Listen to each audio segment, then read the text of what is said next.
இப்படி தான் இருக்கணும்.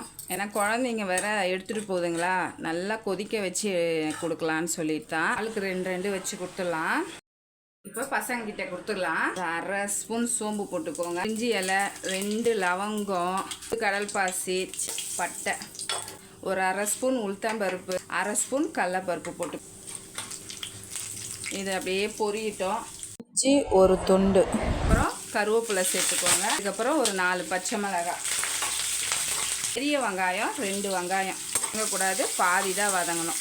இப்போ ஒரே ஒரு தக்காளி, உப்பு வந்து ஒரு 1/2 ஸ்பூன் போட்டுக்கோங்க. கிழங்க மசிச்சு வச்சுருக்கேன், நான் ஒரு 3 உருளைக்கிழங்கு எடுத்துருக்கேன்.